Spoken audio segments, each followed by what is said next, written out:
I'm only here for the party.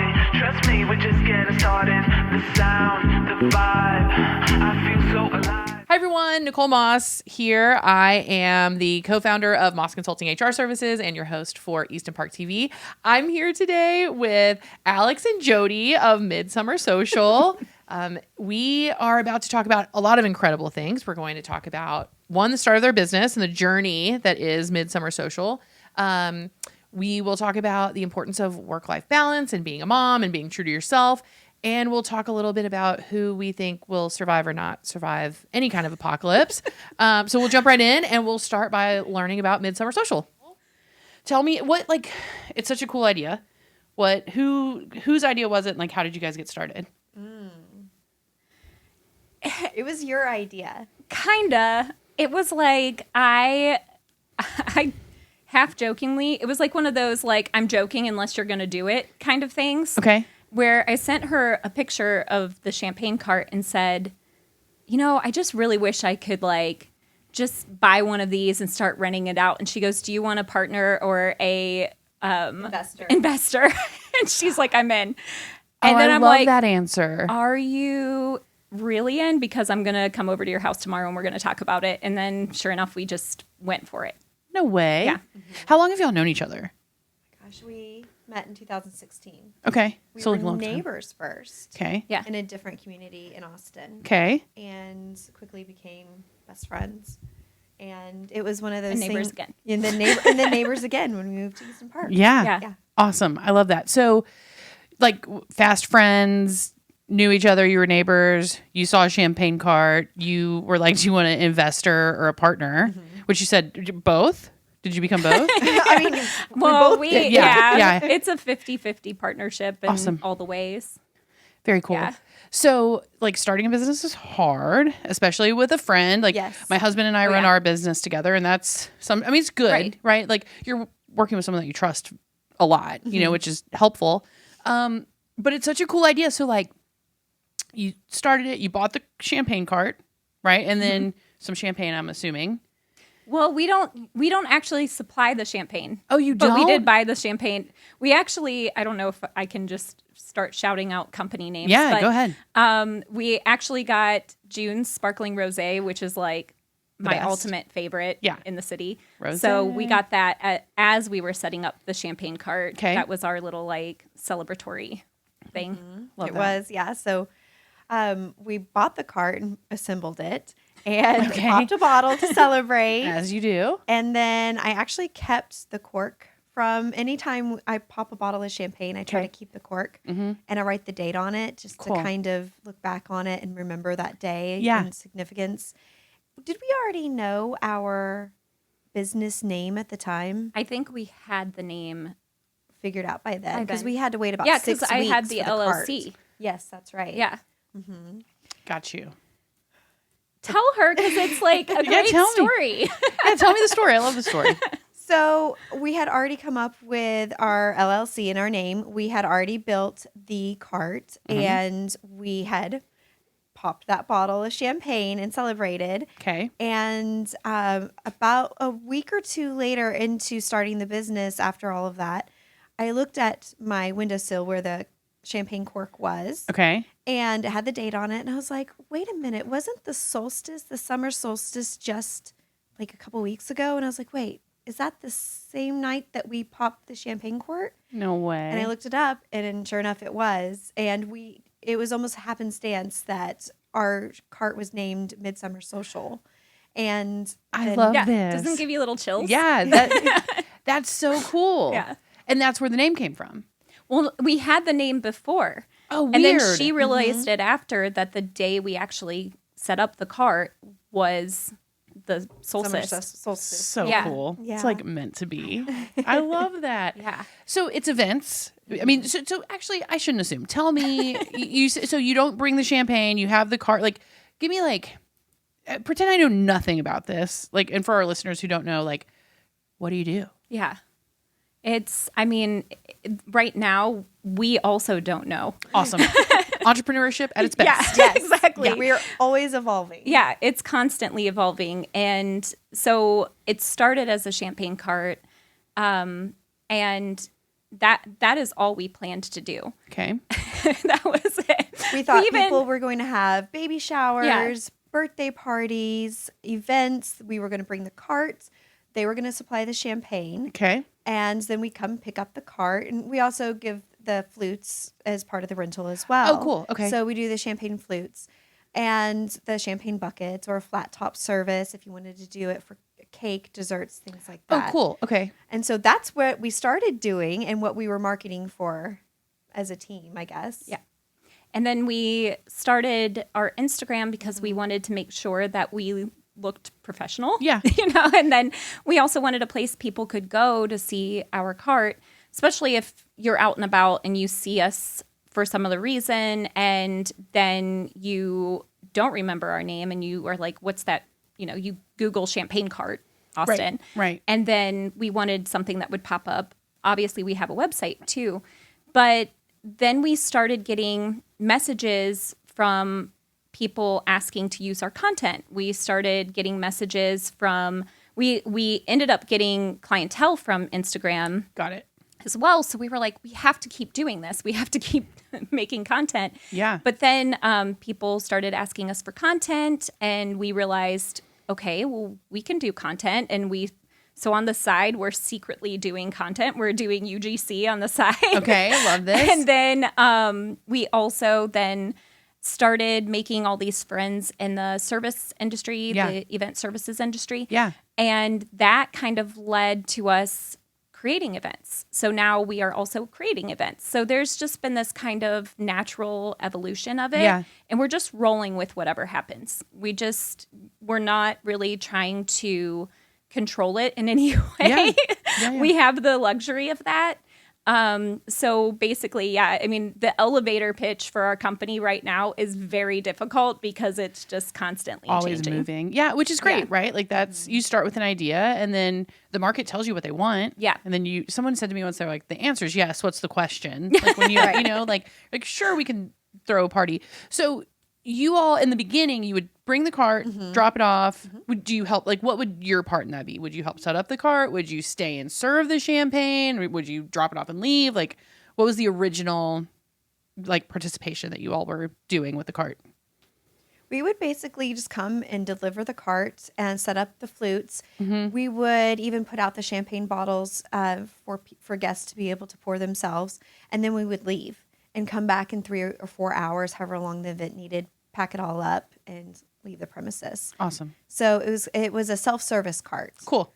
So, and people really loved that, and we still get inquiries for it, but that is not, I don't think that's our main business driver anymore. Yeah. Is it the events and the social media? Yeah, I think so. We suddenly became content creators overnight. That's amazing. That's so cool. And so when you're planning events, so we're in the business of humans as well. We're in human resources, and people are awesome, also very interesting.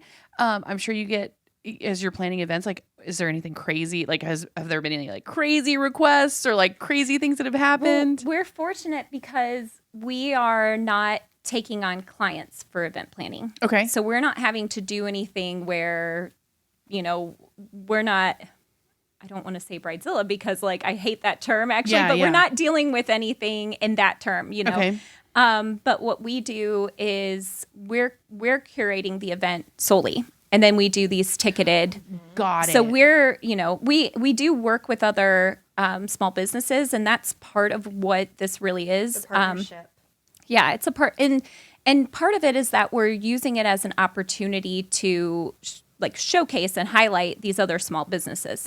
So, we did one with Fierce Whiskers Distillery, pretty much right around the corner from us, and we were working with Truly Terrific Tea in a couple weeks for our Royal Tea Party. Cool. And then we did one in December with with Cheese on Deck. So we're getting to kind of highlight all these different small businesses as well.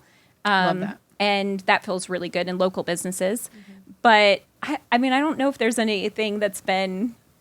We did do a baby shower that was Hermes, right? Yeah. Hermes, Hermes. yeah, No Hermes. way. Yeah, Yeah. it was Hermes. It was Themed. it was adorable. It was the best probably thing. my Yes. favorite. Yeah. That's it was so cool. Yeah, it was really awesome. Mm-hmm. Like little bags, and I think because the baby's name was going to start with an H. Oh, So like the little bags had Little the H. And the H scarves and were on the scarves bags. and- No way. Everything Yeah. was orange, like that very distinct color. Yeah.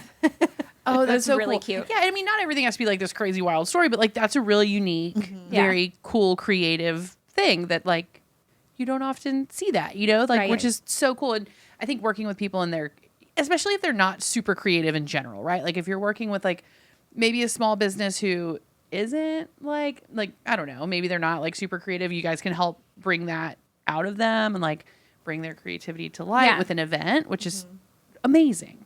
Yeah, and sometimes it's helping them.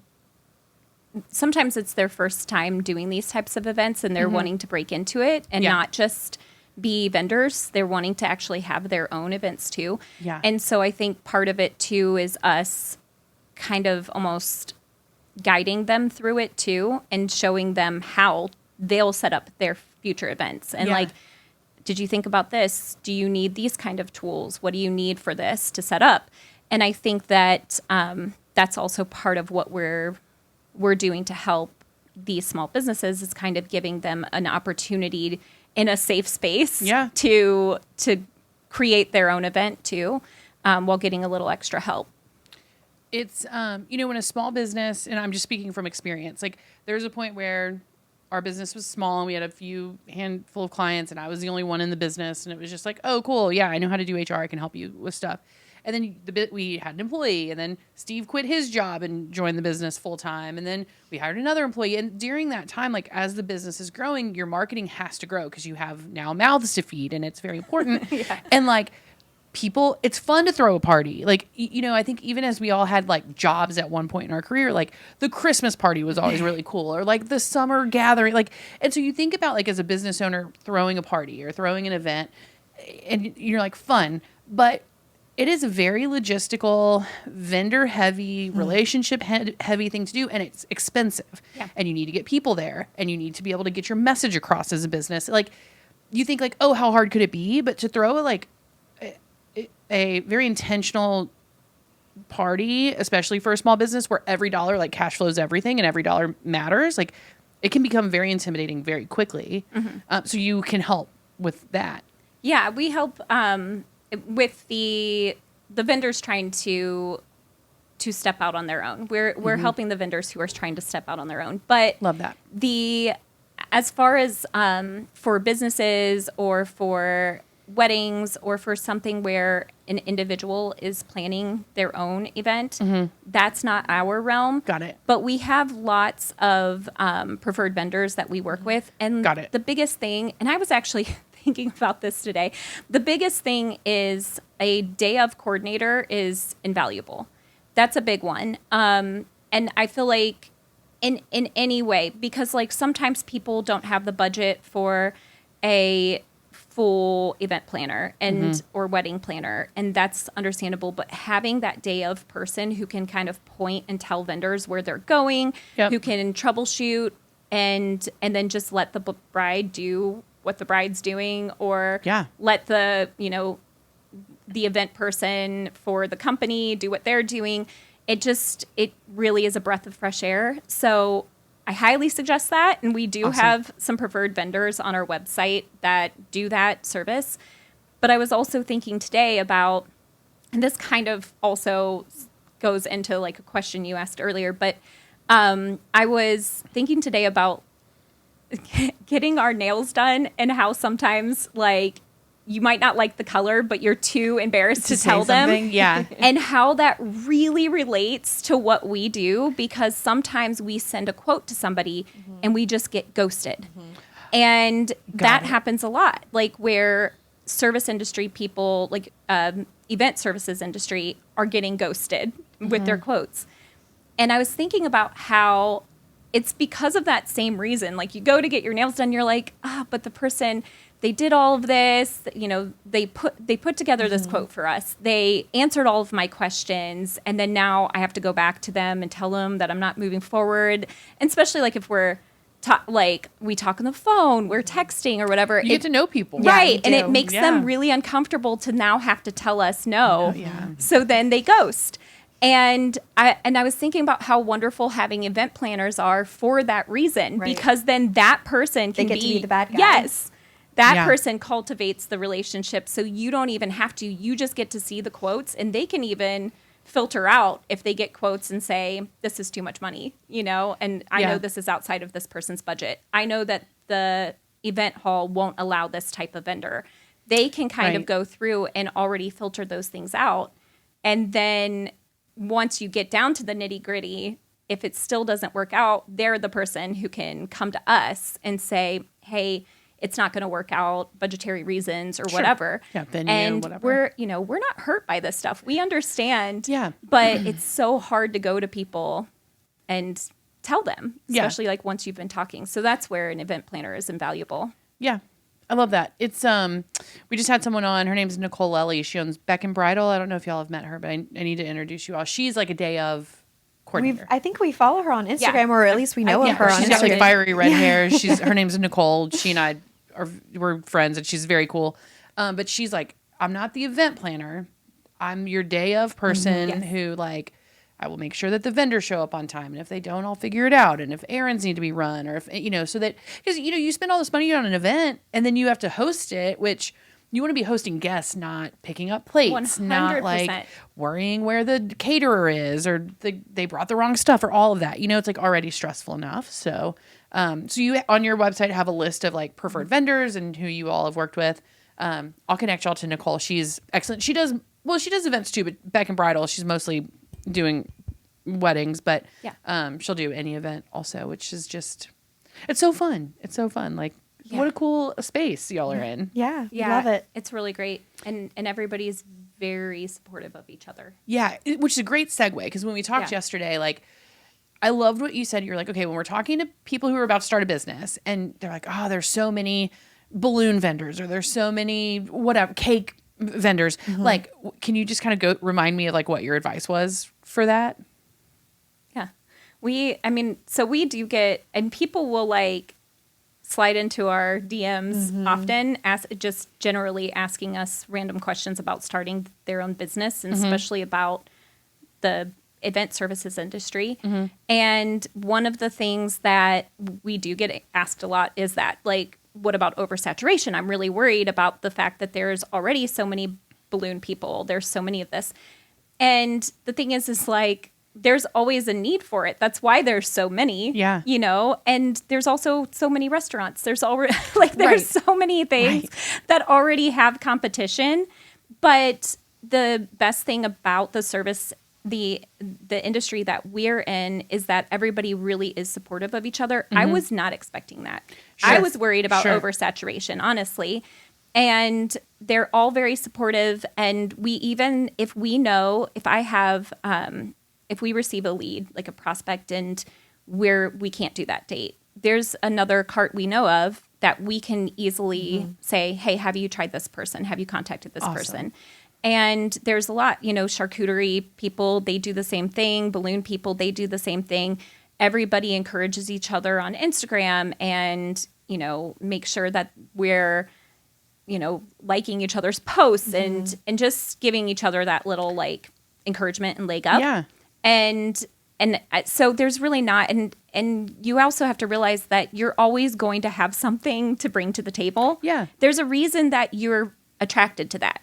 There's a reason you're attracted to balloon artistry, and if there's a reason for it, if you have some kind of passion for it, then you're going to have something that you're doing differently than the other people. And Yeah, so you have something to bring. It's such there's a lot of restaurants. Like, what a great example of like, there's more than one Mexican food place in Austin, right? Like, or I mean anything, but I don't know. I love Polvo's, so I'm like, even Polvo's like has multiple Polvo's locations, so it's like competition is healthy, and especially when it is in a like supportive community. And I've found, I don't know if y'all are feeling this recently, but like I feel like the last like 5 or 8 years of like especially women-owned businesses, even if you are direct competitors, like it's a very supportive community of like women business owners. Yes. And it kind of went from, I don't know, I grew up like, I'm closer to 40 than I am to 30 at this point in my world. And like, I just remember like a very mean girl vibe, like for, with some people. And like, I don't get that at all. Maybe it's like maturity and growing up. Maybe it's just this new world that we're in, but most women are so supportive of each other. And I would assume that a majority of the events world is very likely women. Yes, a lot. Right. Yeah. Yeah.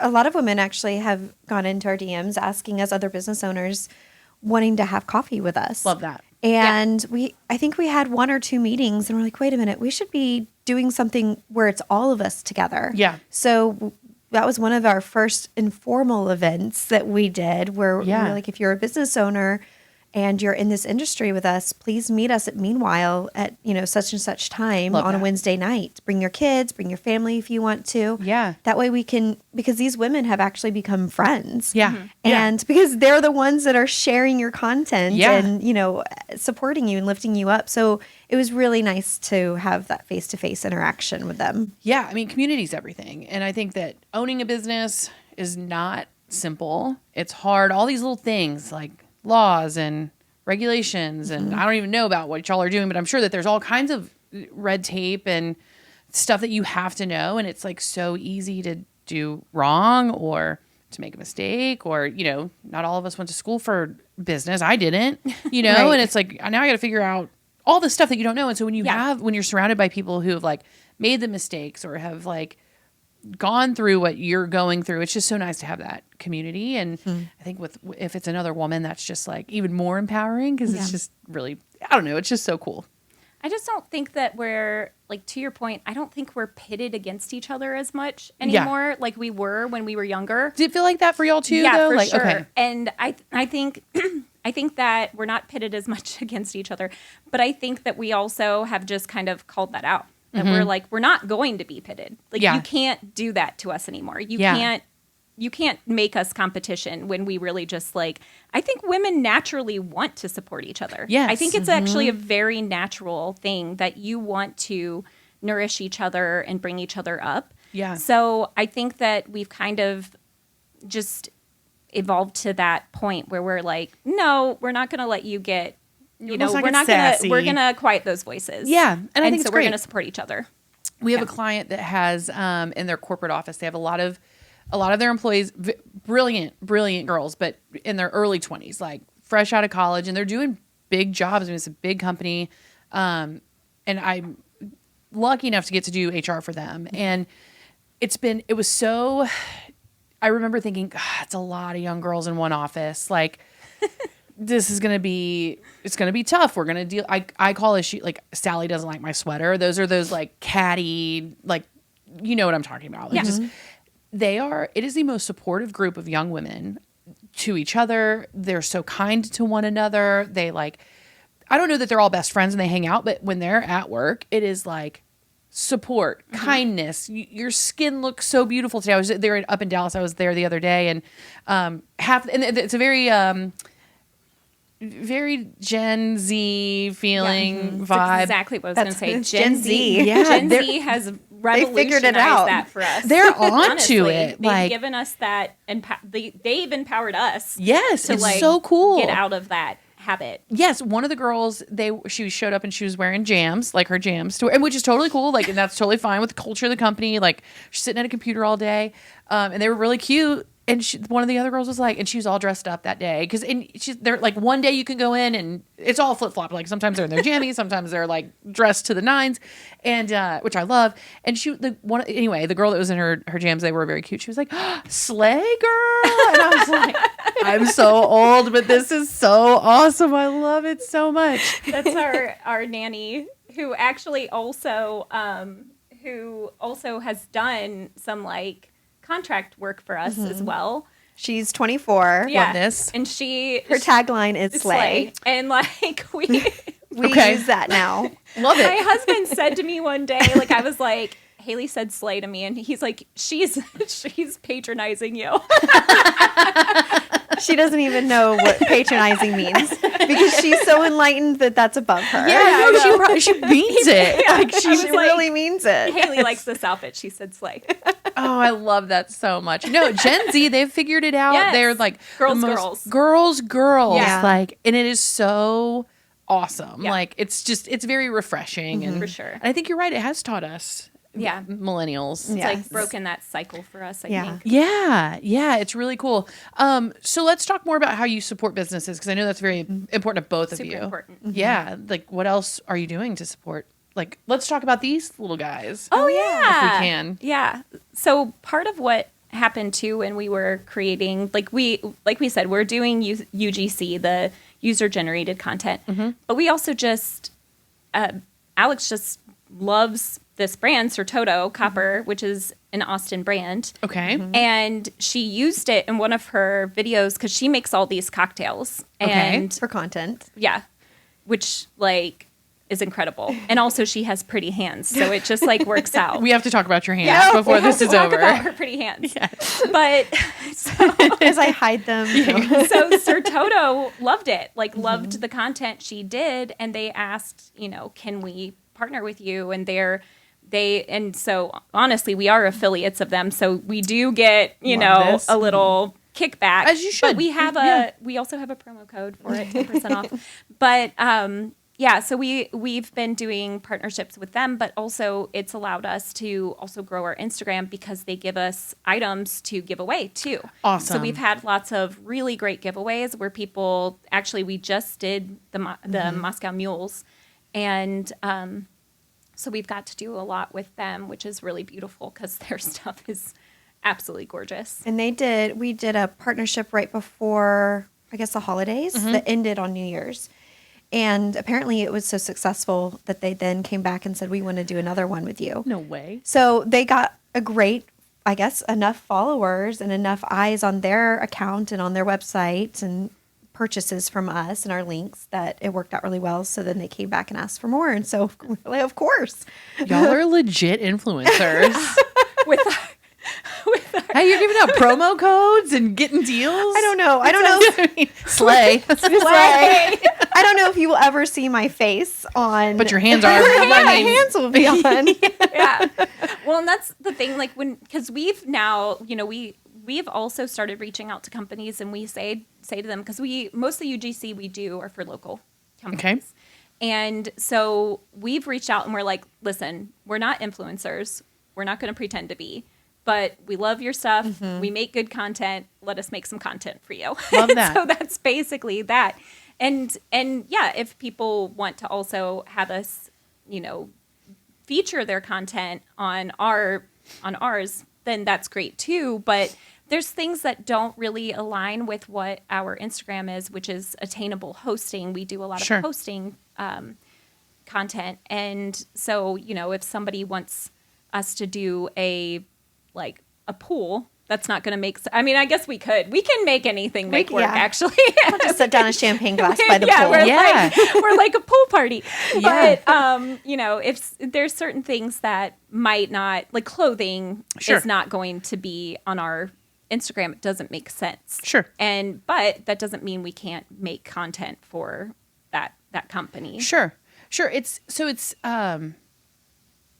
just talking about like the millennial Gen Z thing. I think it's such a millennial vibe to just be like, yeah, we're just going to like become a marketing company for you because we can. Because why not? Because why not? And also like, we're not going to push it on you, but, and then you were just like, you're solving problems. You're like, yeah, I mean, we'll put a champagne glass by a pool. It's right? Perfect. Like, it's just very cool. And I think that at least we're heavy in the entrepreneurial space in Austin. I've worked for a lot of incredible entrepreneurs in Austin. I'm so very lucky to have many of them as mentors. And there's something about the people that do really well in this kind of like creative business space by being very like arms open. Let's all make money together. Like let's all support each other. Which kind of, do you know have you ever done like the Abraham Hicks study? Oh, girl. You have? Okay, so y'all, you give off that vibe of like, like what you put out is what you get back, and like if you're putting out helping and love and joy, and this is going to be so fun, like you get it back. It's a beautiful concept. Yeah, it's very true, and we really have seen that on our Instagram, and that's why I think that it encouraged us when we started seeing how supportive the community was. It really encouraged us to continue to be supportive of them too. Yeah. And so it really is. It's very symbiotic. Yeah. I love that. So you started in Easton Park. Do you have a lot of clients in Easton Park, even from early on in the champagne cart days? That's the weird thing. Come on, Easton Park. When we launched, we thought for sure. We thought that was all we were going to do. Yeah. We didn't even want to go outside Easton Park. It feels like every weekend we're invited to a birthday party or a baby shower or a wedding shower. So we thought for sure it was going to be like picked up by Easton Park. And, of course, we did the things where we marketed in the right places for that. Yeah. And like some of the very first ones were Westlake people. Yeah. Interesting. Sorry, Easton Park. However, it's actually come full circle now because even though we started off with our cart and trying to get people in Easton Park interested in it, now we're doing these events, these ticketed events, and they have shown up for that. Very cool. They love, like as a community, they love the Princess Tea Party that we're going to be hosting. The charcuterie night we sold out within, I would say, less than 24 hours. No way. That's amazing. The Fierce Whiskers, same thing. We had couples coming all over from Easton Park, neighbors I've never met. Some of them were friends. So that's where, even though we were offering the cart and that didn't work as something now for here. Yeah. It's a, like we get a lot in Bee Cave and Westlake. Mm-hmm. Interesting. I wonder, I would just be interested on like just the maybe there's like a demographic thing. Like, sure. I mean, obviously, but like I'm surprised that Easton Park wasn't like an instant, we're going to need to get like 10 carts. Us too. Kind of a thing. But the market talks. Right. Yeah. Well, I mean, we had a business plan, a marketing plan before we even started, and we really did think that Easton Park was going to be renting it for sure. There's just so much going on in Easton Park all the time. Yes. I want to bring something up because I know it's very important to you, like inclusivity. So you're talking about like your princess, like just because it says princess doesn't mean that like dads and sons and moms and sons, everyone. And the Princess Tea Party, it's a royalty party. Oh, sorry. And I said princess because there is a princess that will show Elsa's up. coming. No way. Yeah. When is it? It is April 5th. Yeah. And the tickets are on sale. I think the last day for tickets is March 31st. Okay. But yeah, I mean, inclusivity is really important to us because that's exactly it. I mean, my 4-year-old son, almost 4. Let's not age him yet. So close. But he loves Elsa. Okay. And I wouldn't want him to not be able to attend that, and also we heard from one person who said, my husband and I are fighting over who gets to take, my daughter to this. Oh. And so, there's all different types of family units. There's all different types of children who would love to be part of that, who would love to enjoy that all together. Yeah. And so we definitely want to make sure, we have both tiaras and crowns, and doesn't matter, like whatever the kid wants. If they want the tiara, if they want the crown, either way. And then, excuse me, then we have, we wanted to make sure it's open to everybody. Mm-hmm. And we feel that way about all of our events too. We made the mixology that was at Fierce Whiskers. Mm-hmm. It was originally supposed to be Galentine's Day. Mm-hmm. And then we just, we heard back from someone. They're like, oh, my husband would love this. And I'm like, you know what? So would mine. Yeah. And we don't want to just narrow this down. We want people to be able to come and enjoy our events. Yeah. And that's part of this whole event planning business, is that we have to be able to pivot and accommodate anyone and everyone to a certain degree. yeah, of course. I mean, we're in human resources, and a lot of the reason that I chose this profession, and I think the reason that our company has done well, is because you have to include everyone. Mm-hmm. We're past the days of pitting each other against each other. Like it's Gen Z. They've got it right. Like, of course, if it doesn't matter however old you are, if you're a male and you want to wear a tiara, who the heck am I? Yeah. Like, or who's anyone to be like, social norms say, like, it's so silly. It's so dumb. Her daughter puts tiaras on my son all the time, and he loves it. Yeah. He loves to wear a tiara. Who doesn't love to wear a tiara? Yeah. And it doesn't, it's just beautiful. It's just creativity. It's imagination. It's inclusivity. Exactly. It's beautiful. Yeah. It's just people living their lives. We don't want to stifle any of that. Well, and from like a business standpoint, you want everyone to come to your parties. Right. That always just makes sense, right? Like everyone's welcome, everyone come. I think that's so cool that's like, would you call it an initiative of your business, like inclusivity? Yeah, I mean, I would say kind of. The reason why I wouldn't want to say it's an initiative is because it should just be that way. Yeah, that's Love that. You know, Yeah, like that it should just be that way. Yeah, just like assumed, obviously. Yeah. Like, obviously, that's what Yeah. we're about. Is it a core value? Sure, but it really should be a core value Like, for for everybody. everyone. Agreed. Totally agreed. And, you know, doesn't matter what side of the aisle you're on with this. Right. It's just like, just be kind. Just be kind. And this is really simple. It's really simple. And I think one of our clients that I've learned the most from is a Montessori school. If we could talk a little bit about what Okay. you do Okay. with, and we don't have to say names of Montessori, unless you want to, of course, totally plug them if you feel comfortable doing that. But can you just kind of talk a little bit about what you do with the Montessori school? I mean, Sure. I have 2 daughters, and one is at Little Blue Montessori. Love it. That goes with her son. Okay. There, and so we're a Montessori family. Love that. And my other daughter goes to another Montessori school up the road on Brody, and I'm the lead PTA person there. Oh my goodness. President, co-lead, however you want to say it. Humble leader. I love it. Yeah. Excellent. I kind of fell into that. Okay. We started last year. She was in kindergarten, and I fell in love with the school, and I wanted to be there as much as possible. So Yeah. I volunteered my time, and apparently when you volunteer a lot, they're like, "Oh, you show up. You get to be the president next year." Winner. Yay! Yeah. Congrats. So it's been something that I didn't think that I needed or wanted in my life, but it feels like a full-time job, but it's Yeah. one of those where it fulfills me in every sort of a way. And I get to volunteer my time, and they have a beautiful garden there. So I spend several hours, days in the Okay. garden there with the lead guide for the gardening. And Love so that's something I love dearly.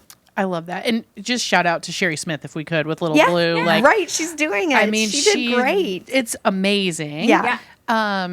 So, which is, we love Sherry. She's been on the podcast. She has made everyone she came knows to our her. cocktail night. She's so cool. Yeah. And Little Blue is amazing. It like solved a problem Oh my for gosh. this community, Yes. which is Yeah. amazing. But is there are you choosing Montessori on purpose? Like, if you have 2 kids in 2 different Montessori schools, is that like an important teaching method to you? Well, I graduated wanting to be a teacher with my education degree. Okay. And so when I kind of got into this space, when I did a lot of my studies, I fell in love with the Montessori program. Yeah. And I loved that it was child-based and centered. And so when I started having children and looking for where I was going to, put them into school, I kind of went back on what I fell in love with and what I wish that I had had as a kid. Awesome. And so that was very important for me, is to go that route. I love that. It's such a unique, beautiful way to teach. And just the environment is very inclusive. It's very unjudging. I'm assuming we work with Athena here in town, and it's just, going onto that campus is like uplifting, and the Yes. air feels very clean, and Yes. like just the energy is like good. Yep. It's really good. That's what happened when I walked onto Amelia's school for the very first time when I was visiting. It's Headwaters, by the way. Headwaters. I walked onto the campus, and I immediately felt safe and loved. Yeah. And there's lots of big, beautiful trees, and you just saw children working outside, having lunch outside, doing specials outside. And I felt like, wow, I love being connected to nature and gardening Yeah. myself. And so that campus really spoke to me, on top of just the Montessori pedagogy. Yeah. Love that. Love that. And you have a full-time job outside of doing very cool content and working with cool vendors. Like, so can you tell us a little bit about what you do? No. And you're like, it's spreadsheets. I already told you It it's is boring. so boring. Like, This is so now much better. Everybody just turned off their computers. Like, everybody's like done. Well, Their let's talk. phones. They're boring. But you're in operations. Yeah. And I think that there's people who are operationally minded. Yeah. My husband is. I am not. It's such a unique skill set though, to be able to like plan and see the whole picture from like people who are operational can see like bird's eye and then like get in yeah, the and weeds. then- That's why nitty-gritty. this works so well. Yeah. Love because it. I do think that I'm speaking for both of us, but I'm the creative in some ways, and then And the you're pretty hands. and the pretty hands. Most important. And then you are from the bird's eye view operational, like that is your, but you also get to create. And I think that's why you love doing this so much because, and here I'm speaking for you, but you don't get to, you are creative at heart. And I don't think that in your 9-to-5 job, you don't get to do that so much. Yeah. But that is exactly why I love my job. My job, Fair. like that, and if you go on an airplane and you're sitting next to somebody and they're like, "What do you do?" and I say what I do, they're like, "End of story," and then they don't talk to you for the rest of the time. They're like, "I am bored by this," and I'm like, "Yeah." You're like, me too. Now put my headphones back on. Yeah.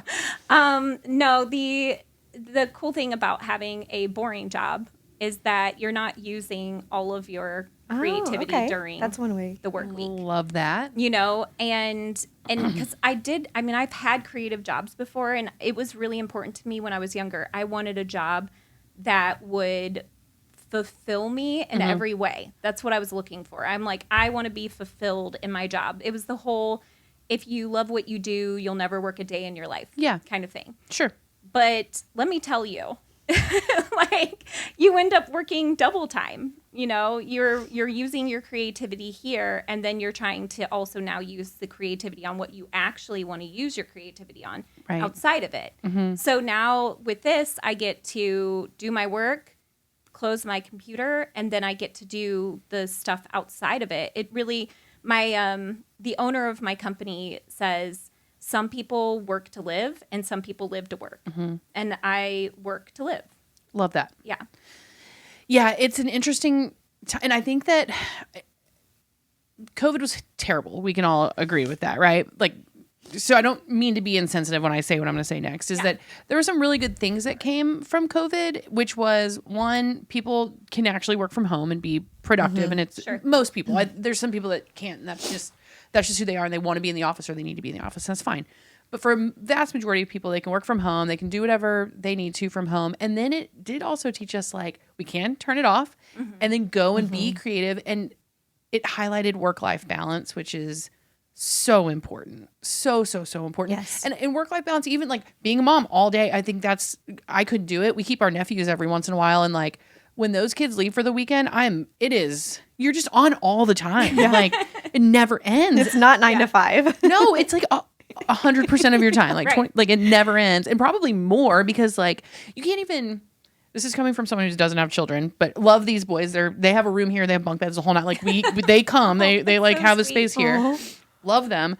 But like you can't even sleep well because I'm like, you hear them and you're like, which is probably good, but they're two little boys and they're the oldest one's a sweet baby angel. The 3-year-old is a terrorist. So like anytime That sounds very familiar. I can't even sleep. And then it's like the end of the weekend and I'm like, oh, love you both so much, but like, bye. But you can't do that when they're yours. I mean, maybe get a night out or whatever. So then you add work and then you add needing to be creative. Like, can you, either of you or both of you, give any advice to like maybe working moms or moms who are currently working and have this creative outlet that they need to find? Like, how do you find the time and the sanity to do that with just being a mom? Yeah. That's a very important question because I did recently have a mom reach out to me and say, oh, wow, you have 2 kids. She had just given birth. And she's like, you found yourself again. I hope that I get to find myself. Oh my God. I know. And she's like, when do you think that will happen for me? And I was like, I don't know. Find something that you love. Yeah. First of all, something that's just for you. That's the most important thing is, even if it's taking a shower all on your own, yes, that's not a business, but I'm just saying do something that fulfills just you for you that doesn't go to anyone else. And whatever your love and your passion, it'll just come out naturally. Yeah. And get more sleep. Jess Worthington, do you know her? She lives here in Yes. Easton Park. She's a beautiful soul. She's a family therapist, and she talks about how anyone in a family everyone has their own garden, and you should tend to your own garden. But what ends up happening is like, usually in a family unit, one person tends to be worried about their spouse's garden and their kid's garden and their other kid's garden, and then back to the spouse's garden, and then turns out like your own garden has died, right? And like you're saying, like you have to kind of like find what is only yours, and kind of like what Jess was saying is like you need to tend to your own garden. It's so important. Otherwise you lose that. And that's sort of sad. And I think that for the most part, that happens with women. Right. And I'm sure like 2-dad households or single dad households, I'm sure that happens, but I would say a vast majority is women. And it's just kind of part of our nature to nurture and to care and all of those things, and at the detriment of ourselves a lot of the times. Yeah. That's why, like, when you asked this question, I was thinking, because Alex said it too, is that it's a really important question. And it's a shame because for so long, when a woman would be asked this question, at the time, it truly was viewed as a very gendered question. Correct. And, like, misogynistic. You know, people would be like, well, would you ask a man this? And my thought always was like, but no, for real, as a woman, I want you to answer. Like, I want to know, how are you doing this? Like, because I am in the same boat as you. And I really do want to know. Not just, and yes, sure, I do. I would love to hear it from a man too. But like, tell me, how are you doing this? How are you balancing all of these things? Because I need the advice too. Right. And so I don't think it is at anymore. You know, I think at one point it was, because it was more under the assumption that men weren't also doing these things. Right. But now I think that people are aware that men are parenting as Sure, well sure. and doing this. So it's not as a gendered question. And it is important to talk about, because even for my husband, you know, he kind of even had that same thing of having to get back to, you know, he does music. And so he's working full time. We have a toddler, and it took him a while to get back into music, to get back into what he loves. Yeah. And so it's important for everybody. And like you're saying, the whole, you know, tend to your own garden thing, also, it goes in all of those ways, is that if he's not taking care of himself, his mental health, by going and doing what he loves, then I am having to step up more. Right. So it is important for him to also take care of himself and take care of his mental health. It's important for me to take do these things on the side and to have all of that as well. So, I mean, it is, I don't have an answer for you. Yeah. No, it's fair. I don't have an answer. I'm looking for one. Yeah. But it is an important question. It is an important thing to continue to talk about, because there are a lot of people who are like, they don't want to just be, and the way I'm going to phrase this, I don't know the most eloquent way to say this, but I didn't want mom to be my identity. You know, I want to maintain Jodi. And so I love being a mom. I love having my son, but I definitely needed something outside of mom. And so I do think that, you know, there's a lot of people looking for that. How do I now like that? How do I get back to myself while also accepting this new role that I have here too? And then the same as jobs. Like, you can get really stuck. And just like I was saying before, if you have a creative job, but you are a creative person, you want to do creative things outside of it, and you're exhausted by the end of the day, then you need to find a way for you to balance that too. You're going to get just so soaked into that job that you might exhaust yourself, and then you aren't able to use your creativity outside of it. Right. So in all of these cases, it's not even just for parents, but there needs to be some kind of balance. And again, I don't have that answer for you. Yeah. But it's such a good conversation, and I'm glad that people aren't putting it in such a gendered way anymore. Yeah, it's so important. I mean, just for the self, like, it's so easy to get lost in your job, or so easy to get lost in anything, really. Like, I love to get lost in a book, like, and that's healthy, but like, that's a good one. That's a good, but that's a positive one. But it's like, we need to put our energies into positive things for ourselves too, because to your point, if the people on your team in your household aren't tending to their own gardens, someone the stuff has to get done, right? Yes. I mean, kids have to get bathed, the clothes have to be bought, laundry has to be done, all of those things. And if one person is doing that, then that becomes, it's just so easy. It's just it feels like thin ice, you know? And then now that it's okay in these days and ages to talk about, like, mental health is really important. It used to be this, like, very taboo, Right. like, Yes. don't talk about it, everything's fine. I think it's excellent that we're like, let's shift the focus to being mentally healthy, saying, I'm not okay. I need a break. Like, Well, just like the mom that reached out to me. yes. Yeah. And I thought to myself, I was like, well, you're already doing the first step, which is like connecting with someone. Yeah. And asking that question. Yeah. Acknowledging that there might be something that's missing or lacking or like you miss, like, it's just so sad. Like to miss yourself is deep. Yeah. Like super deep. There is definitely a mourning period with becoming a parent that I think people don't talk about or want to talk about. Yeah. Is that there is this mourning period because you are having this realization that you're never going back to what, like the person you were before. Yeah. You know, and there is that. And, you know, you don't want to go back to it. You are so happy in this new life, but at the same time you're like, wait, this is it. Like this is now my family unit moving forward. Yeah, no returns. There's no returns. Yeah. And so there is this little piece of you that you have to mourn that former person, and you have to let go of it, and you have to appreciate it and say like, thank you for the person that I was. Now here I am ready to evolve into this new role. Yeah. And bring that person with you. But there's some things that will stay in that past. Yeah, I was reading something recently and it said when a baby is born, a mother is also born. Yeah, and I just thought that sure. was so beautiful. 'Cause, I mean, especially first-time moms. Chills. I can't even imagine. Like, Yeah. it's very, very cool. Awesome. Well, this has been so fun. Thank you for the, what did we call the mocktail?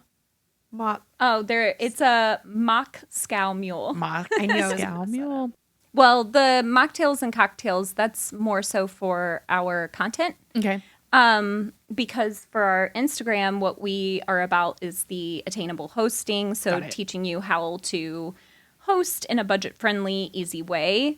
And not this aspirational, like speaking of influencers having too much power or whatever, Yeah. like this aspirational thing that we all save these pins. You know, we like do the Pinterest or we Yeah. save and we're like, I'm never going to make that cake. Like, let's be real. Yeah. Like, it's not happening. Yeah. So we do things that are more accessible, effortless, entertaining kind of.